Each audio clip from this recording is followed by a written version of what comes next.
Go. All right, so tonight I'm going to talk to you all about follow-up. And I've listened to several different podcasts on follow-up, and one of the most inspirational podcasts I've listened to are actually from Susan Sly. She is an amazing leader, and I have learned so much from her. So, when we bring Isagenix into somebody's life, if we show it to them and we don't do anything about it, then it's kind of like the picture that Vanessa Janis posted in this actual teen call event. We are actually planting someone else's garden. So I'm going to hope that I can show you tonight some good steps to make sure that when you're following up, you're closing the deal. So whenever we start with ISA, our number one focus is to, first of all, share ISA, to book appointments, and to make sure that we are showing people what our products can do for them, whether that be to improve their health, their life, or even to improve, their money situation.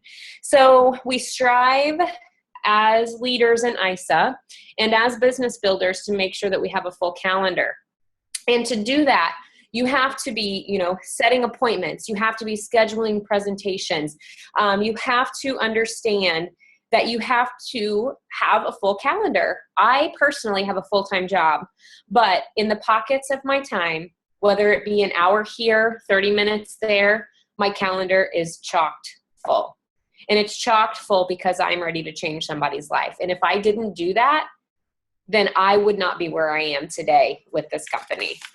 So the first most important thing that you need to know is mindset, okay? We have this amazing gift to offer people, and you have to truly believe that you have a gift, because we honestly do. What if I could help somebody get healthy and meet their goals with, weight loss or energy? But what if I could help somebody make a payment that they've been struggling to make for the past 5 years? It's my job to make sure that they can meet that goal. When you have this mindset, you have to be deliberate with your posture when you set your appointment. Don't be afraid. You have to be confident, because if you're not confident, then the person that you're talking to is not going to have confidence in you. So you need to portray confidence. Whenever you are setting an appointment, you need to be direct with that appointment. I am available at 8 o'clock or 9 o'clock. Which of those times works for you? You have to make sure that people understand that your time is important. I understand that it is important to follow up, but they also need to know that your time is important too. You're offering them something that is potentially going to change their lives. So also make sure that you allow yourself to relax into the conversation. And by doing this, you need to make sure that you're asking the right questions. The right questions get the right answers, and it helps you to understand about that person and what their goals ultimately will be. So it is so important to make sure that you are following up as many times as it takes for you to collect a decision. And when I say that, that means you want a yes or you want a no. You don't want to, I'll think about it. You want to follow up until somebody says yes, which is what you're going to follow up for, or no, okay? So a couple things to know about follow-ups. 44% of all salespeople quit trying after the first call. 44%. That's almost half of you. So again, you are planting somebody else's garden. Why would you follow up with somebody one time, okay? And why do most people quit after that, after one time? It's because you took it personally. You thought that that person did not want to follow up with you because it was something that you did. But you have to remember, this isn't about you. This is not about you, and this is not about me. This is about that person that you're following up with, this person that you're about to change their life.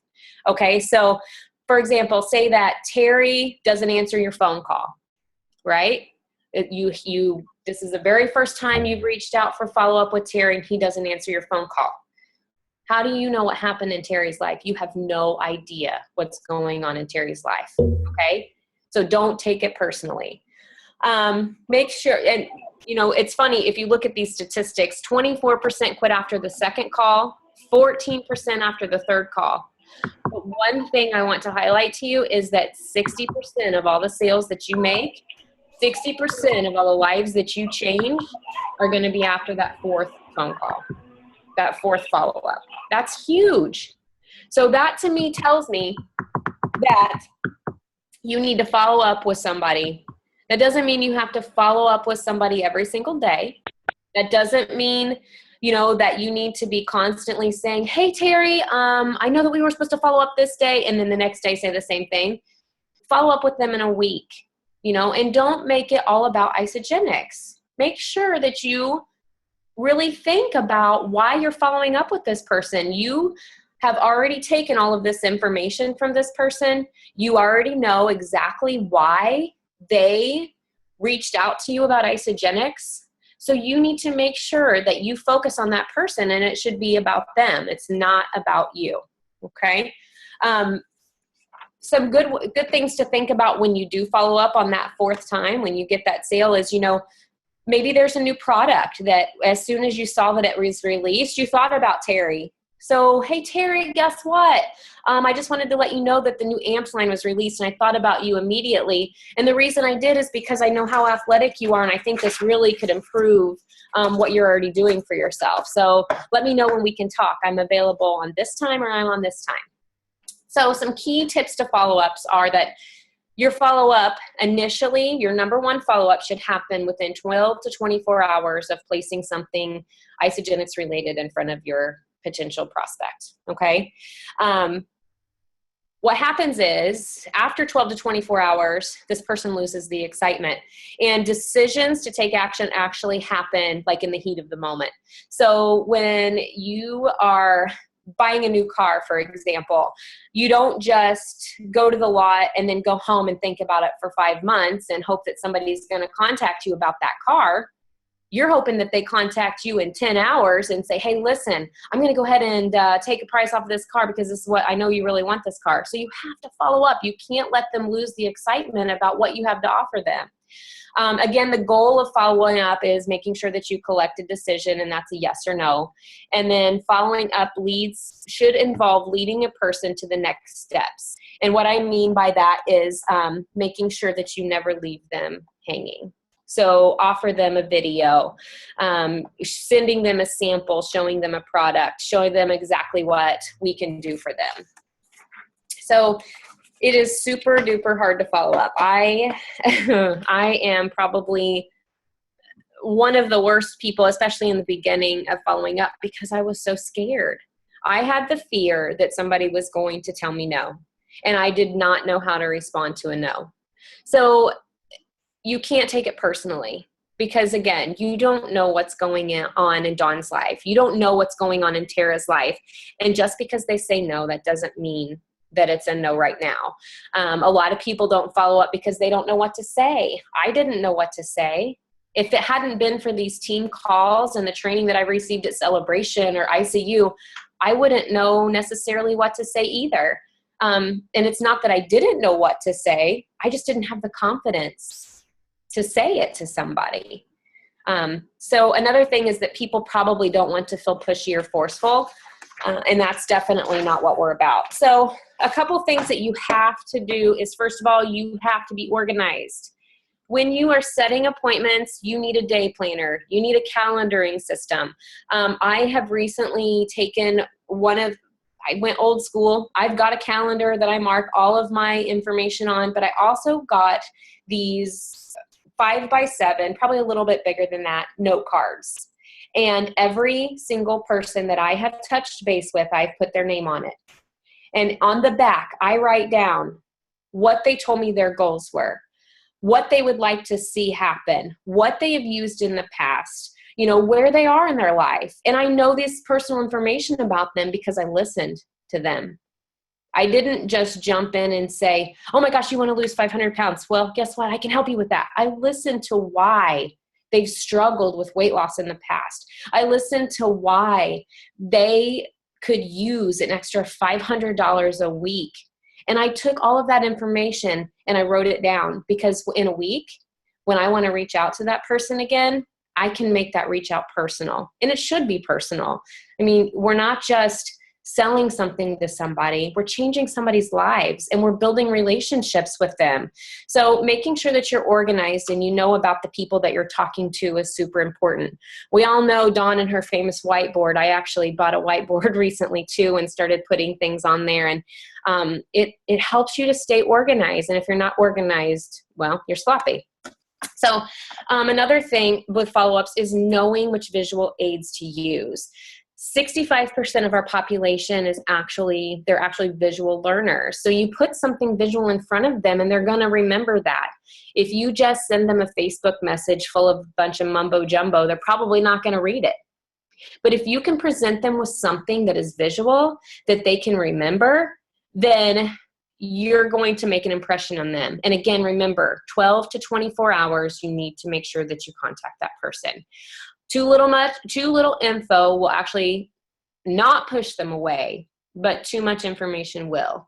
And that's super important. So again, word vomiting, that our shakes are made with undenatured whey protein and they work by yada, yada, yada. That is not a way for you to really follow up with somebody. It's making sure it's personal.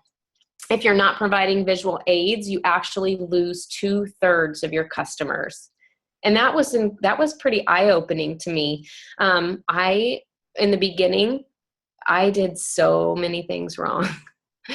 I did not know about ISA movies just because I'm sure somebody told me, but I didn't listen to that. Now I know. Now I know where they are. I try to present them even to the people who I currently coach, that have been on Isagenix for a year. I try to make sure that they have all of those things in front of them just so that they can also teach their teams how to use them. Make sure you're booking appointments. If you're not booking appointments, you don't have anybody to follow up with. So don't be afraid to make that first reach out. Don't be afraid to take the time, stay busy in the pockets of your time. I can tell you, I do that. Sometimes I work super long hours, but I'm doing 3-way calls on my drive home. I'm doing 3-way calls on my drive to work. On my lunch hour, I'm setting up appointments to make sure that I can follow up with somebody, because if you don't put in the time and you don't put in the effort, then, you're not going to get anywhere with this. And that's part of building your business. So again, visual aids goes along with presenting your product. And people ask a lot of times when you're following up, why do you wait 10 minutes before your call to send the video? Well, if you send a video too soon, they're going to Google it. And if you Google it, most often, not the best things are going to come up about the product, and people are going to get the wrong information. So you want to make sure that you're able to provide people with the correct information, the information that we know. You want to make sure that you get them on the call, get them on calls, 3-way calls. You want to do at least 3 presentations a day. I understand that for some of us that's not possible, but you should at least be setting up appointments. All right. So when you show somebody a visual aid, there are 4 possible outcomes of that. The person will see it and they're ready to commit. Okay. Number 2, they saw it and they have questions. Number 3, they didn't even watch it. Or number 4, there's no show for the appointment. So when we talk about numbers 2 and 3, typically number 2 is actually the most frequent thing that happens. Somebody sees this video that you've presented to them and they're ready for follow-up. They have questions. So what happens whenever they don't show up for an appointment? And I kind of touched on this before, but don't take it personally. Again, life happens. So one thing that you can do to follow up with them if they don't show up for the appointment. Hey, Tara, I was just checking on you to make sure you're okay. I know that we had an appointment set up for 8 p.m. tonight. I wanted to see if it would be okay if we set our appointment up for 9 o'clock in the morning or even 3 o'clock tomorrow afternoon. Just let me know. 90% of the time, something happened. So just make sure you're reaching out to them. You never know what has happened, okay? Make sure that you give the person the benefit of the doubt. All right, so following up questions. These are really good questions that you can use for follow-up. Great questions are going to lead to great follow-up. So first of all, hey, Dawn, I just wondered, did you have a chance to watch the video I sent over to you? This is simple. This is a really simple question, and it leaves it open for them to give you a response, okay? The second thing is obviously. So basically, obviously, kind of what you're going to do with this type of question is reiterate a goal to them. So obviously, Tara, I know that energy is important to you. Imagine if you could be on your way to achieving the most energy you've seen in years in the next 30 days. So paint them a picture of what it's going to be like when they reach that goal. And restating their goal or their interest in the product or the system is only showing them that you listen to them and that you care and that you are there to help them with their goal. A lot of times people will, they want to ask you a lot of different questions. Questions are good, but sometimes that can be overwhelming. It can be super overwhelming. Well, how come your shake doesn't come in this flavor? Or how come you can't offer me this? Or how come I have to buy the whole package? Or all of these questions can be overwhelming. So the one thing that you can do is say, I can answer these questions for you, but when I do, are you willing to get started? So that leaves it in their hands. That lets them know that you're serious about this and you're serious about helping them. You're serious about them getting started. All right, Tara. Tara and I are actually going to do a little kind of skit thing. I kind of just filled her in a little bit about this, but I want to show you as far as business. Business is probably one of the hardest things to follow up on. If you know somebody that's like, yes, I think this could definitely be something I might pursue in the future, I wanted to kind of show you a little skit of some, like a way to show them a follow-up path to the business. So, Tara, how are you today? I'm great. How are you? I'm good. So I know that we've been talking a lot about your goal, and you have a goal of weight loss, right? Correct. Okay, so tell me, with weight loss and possibly with business, tell me what goals that tell me the rest of your goals. Well, I'm ready to change my life. I'd like to lose about 40, 50 pounds. I'm totally ready to change my life. But you know what? I really have this car payment that I would like to be able to possibly pay off with something other than my 9-to-5 job. Okay, so on a scale from 1 to 20, let's just say 1 to 10 actually. On 1 to 10, how interested are you to change your life? I am a 7. Great. That's great because I only work with people who are 7 and above. Okay. So how much money right now, if we were talking monetarily, how much money would it take you per month to help you fill in gaps for that car payment? About $500 a month. $500. Okay. Yeah. And so why is making this car payment so important to you? Because it would free up some money that I could maybe take my family out to dinner a couple times a month that we're not able to do now because I have the car payment. So how many hours would you be willing to put into this? I know that you currently have a full-time job, but how many hours besides that full-time job would you be willing to put in? I'd probably be able to do 1 hour a day. 1 hour a day. So 7 days, 7 hours a week. About, yes. Yep. That's good. And, I do like to be able to get a commitment from people that I'm going to work with because I think it shows great team effort. So how many months would you be willing to commit to me in order to create that income?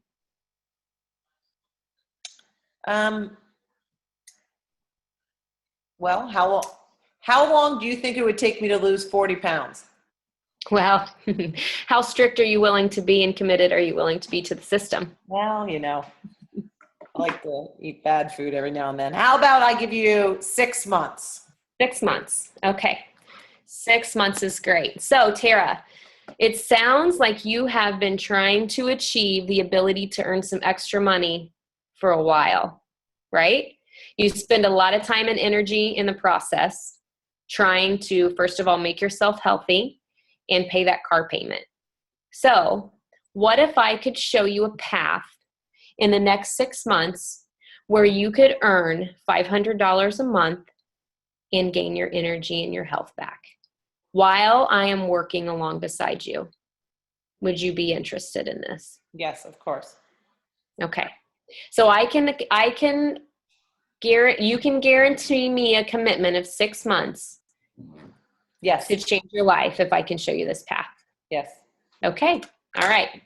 So the reason you do that is because, first of all, you're restating this person's goals, and you are going to show them a pathway to be able to, I don't know what that is, to be able to, first of all, achieve their health goals, and second of all, achieve monetary goals.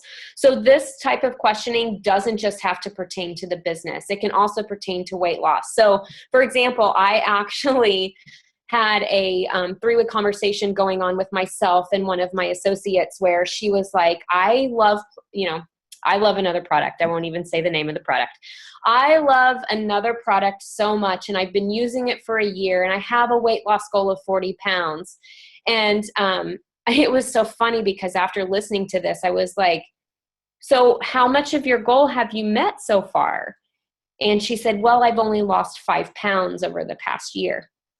And I love the products. And I said, so what if I told you that in the first 30 days that I could possibly help you to meet half of that goal?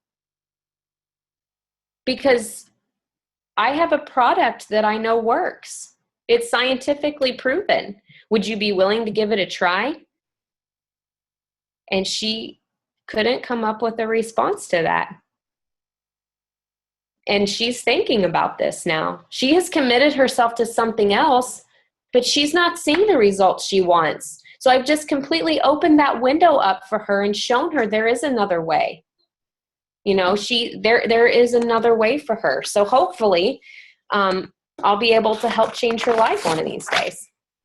So I think I went a little too far.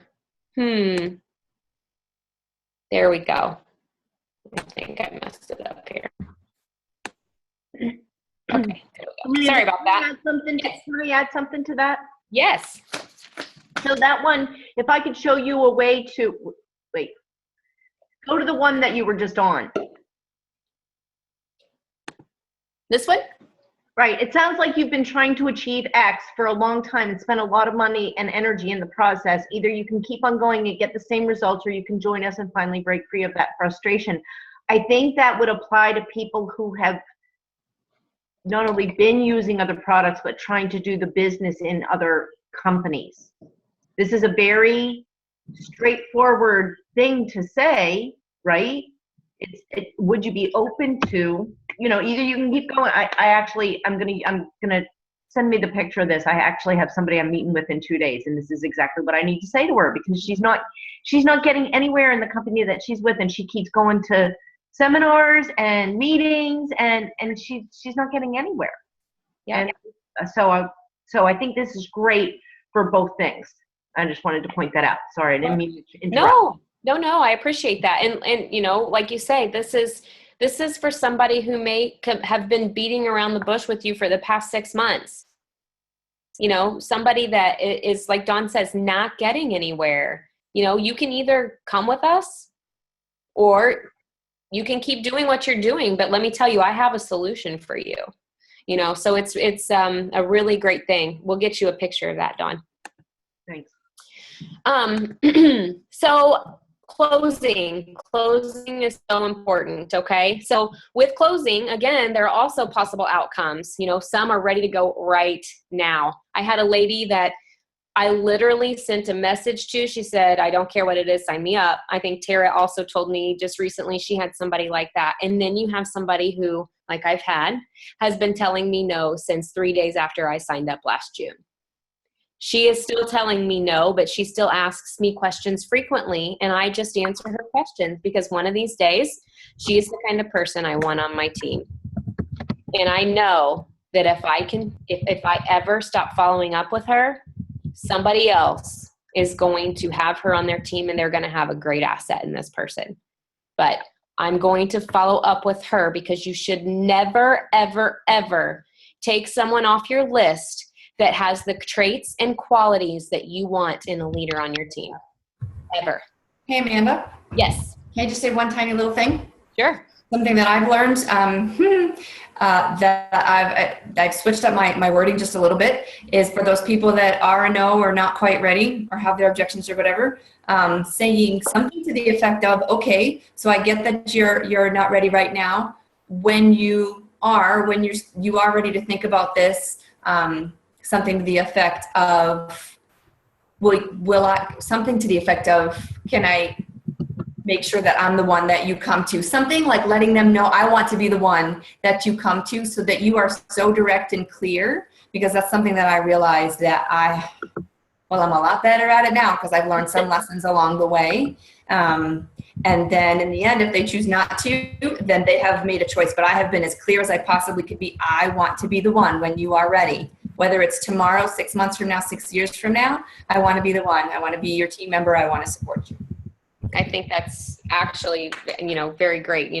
If there were anybody in this company that I would want to lock arms with, I hope that you know that I would like to do that with you, and I always want to extend that opportunity to you. So that's definitely a good point, Genevieve. So there's also going to be people who, they have tons of questions. Questions are not a bad thing, right? Questions are not a bad thing, but there's also objections, and we all hate those, but we have to learn how to overcome those, because those objections just make us stronger, and that just gets us one step closer to the next yes, right? So people usually have two types of questions whenever you are getting ready to close with them. Many questions, there's how questions and why questions. How questions actually could sound like an objection, but your goal with why questions is to get to the root of the issue by asking further questions. So, for example, people are not saying no to you. They're actually asking you to convince them why this is for them. They're asking you to show them why this is for them. So you have to be ready for that. When people want to be liberated. They want to know, yes, I know that you can do this. I know that this is amazing for you.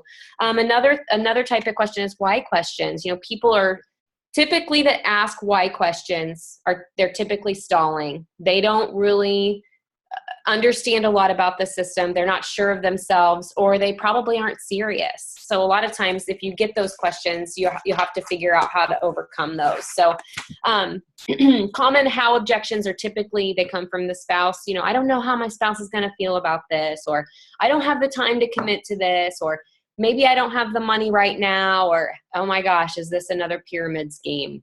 Okay. So those are a lot of common how objections. Don't fear them. There is always something below that surface that we don't know about, okay? And it usually has nothing to do with us again. You have to make sure that you understand this. So be empathetic with everybody when you're following up. If they're asking you questions, that just gives you the opportunity to grow a relationship with them by taking the time to answer those questions for them. And make sure that in response to their questions, you're asking great questions as well. Tara and I actually talked about this a lot today, and I'm not sure if any of you listened to our radio announcement or not, but we used this method on our radio announcement the other day, okay? So the feel, felt, found method. This is such a simple technique. So for example, Tara comes to me and she says, you know what? I can't afford this right now, and I just don't think I could cleanse. So Tara, I completely understand how you feel. I also felt that I could not afford this, and I was terrified of cleansing. But what I found is that now that I cleanse, I feel so much better. And I've actually saved myself money because I don't go to Starbucks twice a day anymore for a Frappuccino.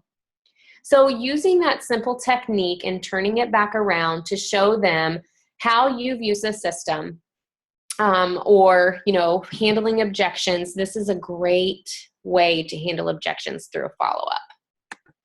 Another method is the Tell Me More method. So this actually allows the prospect to explain their own objections. So for example, you're sitting, Susan Sly actually was talking about how she was sitting on the plane next to somebody one time, and somebody said, "Oh, is this network marketing?" And she's like, "Oh my goodness, what am I going to do?" But what she said was, "Tell me about that." And instead of him saying, "I hate network marketing," he said, "Oh my gosh, I love network marketing." And she says in this podcast that this is how she was able to obtain so many of her people, because instead of just putting herself out there, she actually took the time to say, "Tell me more about that." Like, "Well, I don't think I can cleanse. Tell me about that." "Well, I don't want to be on the pot all day." Well, you're not going to be. So when you actually ask somebody to tell you what their objections are, it gives them the opportunity to actually explain them to you. So then you are able to figure out why they are maybe scared about cleansing or why they can't afford it right now. So this actually helps you have the opportunity to educate them. Does that make sense? Okay, so another good thing that I had learned on this podcast was I've had this lady that I've been working with for a very long time, and again, she just can't get over the cost. She's a stay-at-home mother. They have one income in their home, and her goal is to actually become a personal trainer, but she has about 70 pounds to lose. And she wants to lose that 70 pounds before she does this. And her problem is that what she would be using right now to buy this package would be her entire month's grocery budget for her family. So after listening to a podcast a couple of days ago, I sent her this message. I'm not going to use her name. So-and-so, if I could show you a way to pay off your credit card bill before it even came in, would you be willing to give this a chance? If I could show you and your husband, because her husband is the breadwinner in the family, and he's the one who ultimately has to make the decision of this. I said, if I could show you and your husband how not only you could pay this credit card bill off, but you could possibly have a residual income along the way, would you be willing to let me also speak with your husband? We have an appointment set up. So I'm really excited about that. So it's just about figuring out what's going to work for someone else. It's not about what you are doing. It's about what's going to work for that person. Now, you don't even have to do that with just the monetary part of it. You could, somebody may say, "I want to eat dinner with my family." Well, if I could show you how you can have dinner with your family every night, would you be willing to give this system a try? Or, "I don't think this is cost effective." Well, show them how. Show them how it can be. But you, like Genevieve would say, you have to know the tools and you have to know how to use them. All right. One of the craziest things I think is getting that Social Security number from people in a follow-up. It can be almost make you break out into a sweat having to ask for it sometimes. So an associate versus a PC.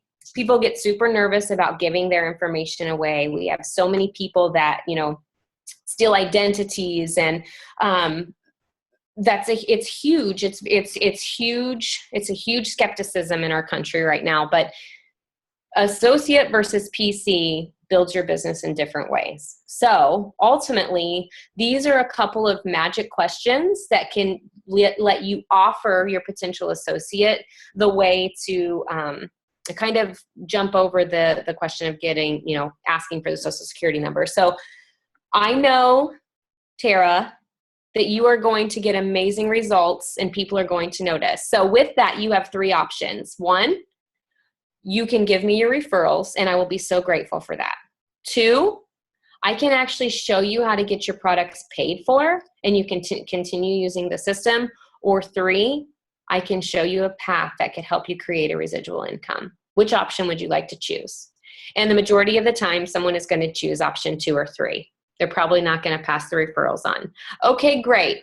I need your social security number. I mean, it's that easy. Or, Isagenix has never been breached. This company has been around for over 13 years. This is a way for you to earn money. But I kind of like this, give them a 3 option thing because it shows them that it's not just, one way or the other. All right, so I know that I've talked a lot. Sorry. I think that this is really exciting and having follow-up is super important. But a lot of people want to know, what if someone says no? I want you to remember that 60% of sales happen after the 4th follow-up.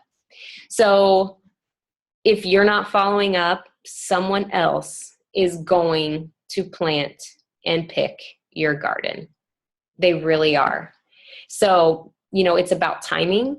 Ask them, is it okay? I know that you say no now, but is it okay if I follow up with you in a couple of months? And always ask for permission. I think that's super important. Ask for permission to follow up with somebody. It just helps to build a rapport with people. And it's super, super important. So, circumstances change. In a month, somebody may be ready to commit that wasn't ready to commit a month ago, and that's okay. But make sure you're following up, because if you're not following up, your business will not grow. All right. Does anybody have anything to add or any questions?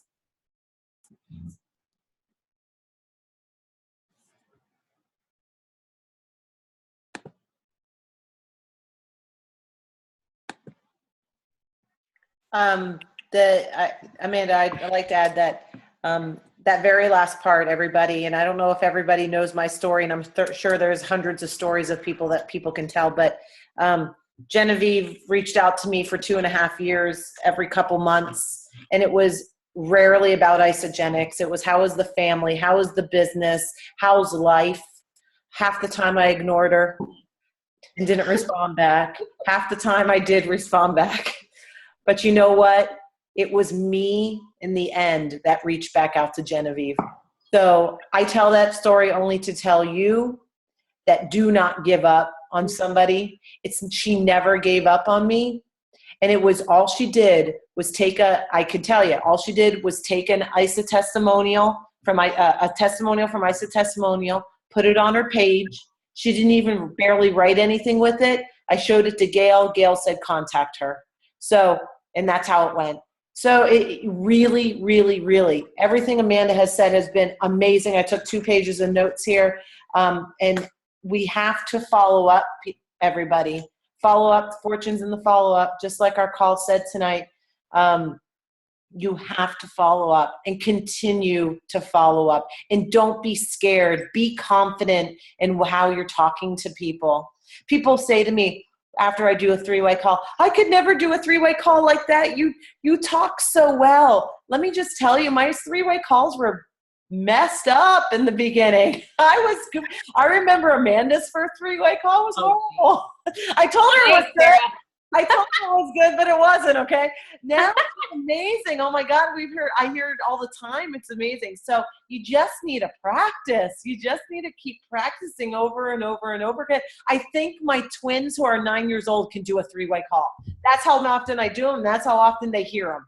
So just keep following up. I didn't mean to hijack your thing, but Amanda, this call was amazing. We got a ton of information, and appreciate everything that you've helped, said tonight. I am so glad. You know what? I'm super proud of everybody on this team, every single person. And we couldn't do it without each other. We really couldn't. And I'm so thankful for the team calls every week. I know that I can't always be on the team calls because I'm typically driving home, but I love to listen to them. And I'm proud of every one of you because you're all making such a difference, and it's amazing. I'm proud of all of you. Is there anyone on the call that's still struggling with the social security number thing? Because I have something I could add, but I'm only going to do it if somebody raises their hand and says that they're struggling. Because I think most people on this call, I don't know that that's an issue for everybody. I was just going to present an optional way to do it. Did you just raise your hand? Okay. Is it okay? I know we're over time. Yeah. So anybody who wants to exit the call can exit the call, but I just want to, because what I do throughout the enrollment conversation, I just constantly refer to when you sign up as an associate with AutoShip. I probably say it 3 or 4 times throughout the conversation. When you sign up as an associate with AutoShip, you're going to be blah, blah, blah. When you sign up as an associate with AutoShip, you're going to save $10 and you're going to get I don't go into it. I say after you've signed up as an associate on AutoShip, this is your price, this is, so I say it 3 or 4 times in the conversation. And then I go through, I get all their information, I get their credit card number. So now they've trusted you with their information and their credit card number.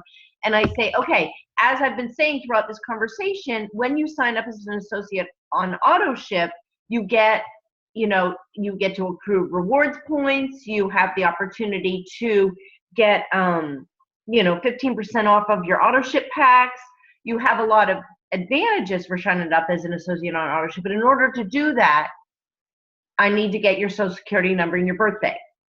And then I pause, but not long enough for them to ask me why. Because once they've said, well, why do you need that? You're lost, right? So right after I say I need your birthday and your social, and then I just say, and the reason I need that is that, when you cash in your rewards points, you're going to make money, and the company just needs your social security number on file for tax purposes. That's what I say. I talk about the rewards points. I don't talk about doing the business. I don't talk about, all that kind of scary stuff, because sometimes that scares people away. I just talk about them cashing in their rewards points and the company needing their number on file for IRS. I don't know if that helps anybody. We all have a different way of doing it. What you need to find is something that works for you, that you get comfortable with, because if you're having trouble asking people for their social security number, the issue is generating from you. It's not that the people in Myrtle Beach don't give out their social security number, or people that work where I work, unless you work at like the DOD, don't give their social security number.